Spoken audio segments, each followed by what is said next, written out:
जानेवारी बुधवार रोजी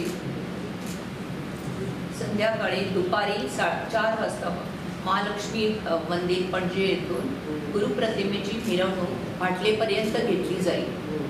उद्घाटन सोहळा म्हणजे श्री आमच्या गुरूची प्रतिमेची स्थापना संध्याकाळी 6 वाजता केली जाईल 6 वाजता केली जाईल आणि तदनंतर आमचा उत्साहाचं म्हणजे उद्घाटन सोहळ्याची सुरुवात गुरुपौर्णिमेच्या भजनाने 7 वाजता सुरू होईल। 7 ते 8 त्या दिवशी गुरुपौर्णिमेचं भजन 1 तास घेतलं जाईल। हे झाली उद्घाटन सोहळ्याची माहिती। त्यानंतर आमच्या परमपूज्य आईचा महोत्सव पुण्यतिथीचा 11 पासून सुरू होत आहे।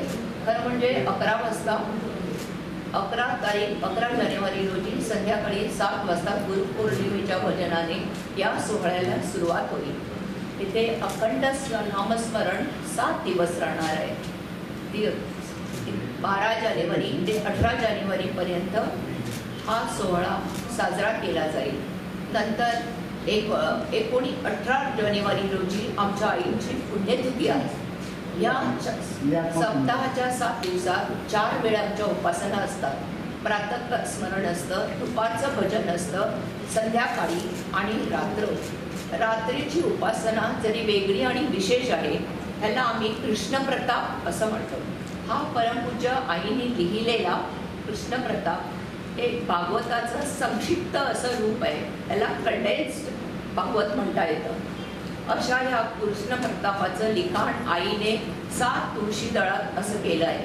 म्हणजे पहिल्या दिवशी जे आपण वाचतो त्याला पहिले तुळशी दळ, दुसरे असा 7 दिवस राहून शेवटच्या दिवशी त्याची सांगता होते। तदनंतर 19 जानेवारी रोजी सकाळी आमच्या आईच्या महती गाणारं गुरुमाई गुणगान होतं आणि यांनी आमच्या कार्यक्रमाची सांगता होते।